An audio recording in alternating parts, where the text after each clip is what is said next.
Olá, eu sou o reverendo Luiz Henrique, sou secretário de Homens do Presbitério de Santos e esta é uma devocional que nós temos para edificar a sua vida e o seu coração. Deus te abençoe. Graça e paz, Deus abençoe a sua vida, Deus abençoe a sua família. Hoje eu quero conversar com você sobre a fidelidade na família. A família não é uma instituição falida ou prestes a ser extinta. Ao contrário, a família é uma instituição divina. E mesmo passando por dificuldades e conflitos que brotam do coração humano, ela sempre será sustentada por Deus. A Bíblia diz que dos altos céus Deus observou a criação. Toda a humanidade estava corrompida. Os seres humanos estavam com os corações cheios de impiedade. A humanidade estava cheia de maldade e havia se desviado da justiça e se afastado de Deus. Então, quando Deus viu a maldade desenfreada da humanidade, decidiu exterminá-la da face da terra. Deus se encheu de ira. Um dilúvio viria exterminar todo ser vivente. Estávamos condenados à destruição. Mas uma família que vivia em retidão conseguiu mover o coração de Deus. O caráter moldado dessa família foi útil nos planos de Deus. A ira que destruiria a terra foi abrandada por essa família que se manteve fiel ao Senhor. Assim, no meio de tanta escuridão, Deus achou um ponto de luz. Gênesis capítulo 6, versículo 8, diz que Noé, porém, encontrou graça aos olhos do Senhor. Quando Deus salvou Noé, sua mulher, seus filhos e suas noras, Ele quis que através de uma família fiel, a humanidade fosse reconstruída. Noé e sua família fez toda a diferença. Hoje vamos aprender duas lições com Noé. A primeira lição envolve duas palavras: justiça e integridade. Gênesis capítulo 6, versículo 9, diz que Noé era um homem justo e íntegro em sua geração e andava com Deus. Nesta narrativa, temos referência de uma das famílias mais importantes da história, resumida em duas linhas. A família de Noé não se encaixava na sociedade da sua época, pois era justa e íntegra, no meio de uma sociedade suja e corrupta. Romanos capítulo 12, versículo 2, diz: não vos amoldeis ao esquema deste mundo, mas sede transformados pela renovação da vossa mente, para que experimenteis qual seja a boa, agradável e perfeita vontade de Deus. Mas o que tem acontecido é que a maldade e a corrupção se tornaram tão comuns que muitas pessoas defendem suas ações na base da maioria. Um dos maiores erros cometidos é tentar se justificar por comparação aos outros. Muitas pessoas justificam seus atos mesmo sabendo que estão erradas, dizendo: mas se todo mundo faz, por que não posso fazer o mesmo?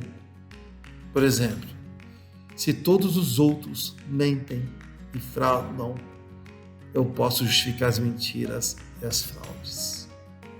Se todos os outros acham normal ter relações sexuais antes ou fora do casamento, eu posso justificar a prostituição e o adultério. Se todos os outros aceitam que a homossexualidade é normal, eu posso ensinar aos meus filhos que tal comportamento é aceitável para Deus. Enquanto que a tendência de uma sociedade perversa é definir o que é certo na base de opiniões populares, enquanto todos os outros dizem que o errado é certo, e que existem várias verdades e que a verdade não é absoluta, Deus diz o contrário. A Bíblia diz que nem impuros, nem idólatras, nem adúlteros, nem efeminados, nem sodomitas, nem ladrões, nem avarentos, nem bêbados, nem maldizentes, nem roubadores herdarão o reino de Deus. 1 Coríntios, capítulo 6, versículos 9 e 10. A verdade e a diferença entre o certo e o errado é definida por Deus. A verdade vem de Deus e é absoluta e deve ser respeitada por todas as suas criaturas. O entendimento deste princípio separou Noé do sistema corrompido e condenado da sua época. A segunda lição também envolve duas palavras: disposição e obediência. Assim fez Noé, segundo tudo que Deus lhe ordenara. Gênesis capítulo 6, versículo 22. A história da família de Noé não termina com uma avaliação positiva da parte de Deus. A família de Noé comprovou sua fé em Deus cumprindo uma tarefa fenomenal.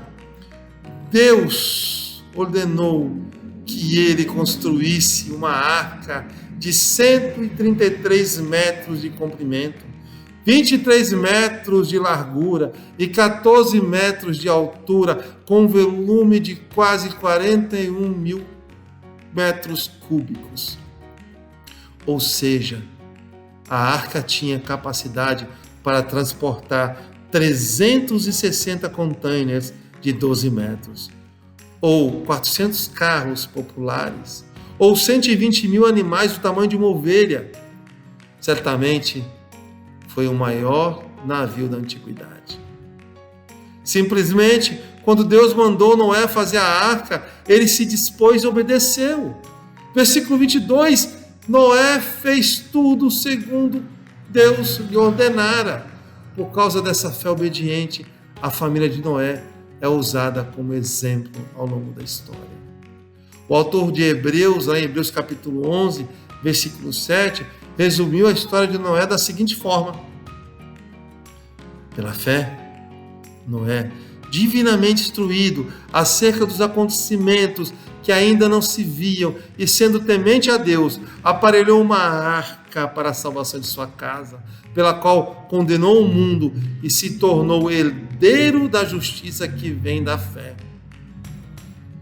Além de fazer a arca, a família de Noé pregou a palavra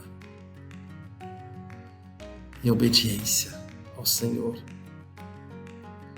A Bíblia diz que Deus não poupou o mundo antigo, mas preservou a Noé, pregador da justiça, e mais 7 pessoas, quando fez vir o dilúvio sobre o mundo de ímpios. Noé se dispôs a pregar a palavra de Deus. Dá para imaginar as atitudes de outras pessoas, enquanto essa família louca construía um navio em terra seca longe do mar. As pessoas do mundo podem nos tratar como loucos quando insistimos em nos dispor e obedecer a Deus. Mas os servos de Deus não têm lugar neste mundo corrompido. A Bíblia fala que nós fomos feitos para obediência. 1 de Pedro capítulo 1, versículo 2. Além disso, nós fomos salvos pela obediência. Romanos capítulo 5, verso 19 diz: porque como pela desobediência de um só homem, muitos se tornaram pecadores, assim também por meio da obediência de um só homem, muitos se tornarão justos. Se de fato somos convertidos, renascidos pela palavra e pelo Espírito de Deus, devemos nos portar como filhos obedientes e dispostos a contribuir para o reino de Deus, aqui e agora. Que Deus abençoe a sua família. Que Deus conduza o seu coração para que sua família se mantenha pura e livre da corrupção desses dias. Deus abençoe. Eu espero que você tenha gostado da devocional, que Deus tenha usado as palavras para ir ao encontro da sua vida e do seu coração. Este vídeo é uma iniciativa do nosso presbitério, da nossa Federação de Homens, para que você que está em casa, nessa quarentena, que está se resguardando, tenha a oportunidade de ter a sua vida edificada e também o seu coração orientado pela Palavra de Deus. Quero dizer que se você tiver o desejo de conversar com alguém, vai aparecer aqui embaixo o contato do presidente da nossa Federação de Homens, o presbítero Gerson, e você poderá procurá-lo, porque ele certamente vai lhe encaminhar para algum pastor, algum presbítero, que poderá aconselhar a sua vida com a Palavra de Deus. Além disso, se você gostou dessa devocional, inscreva-se no nosso canal e curta este vídeo para a glória de Deus. Até mais!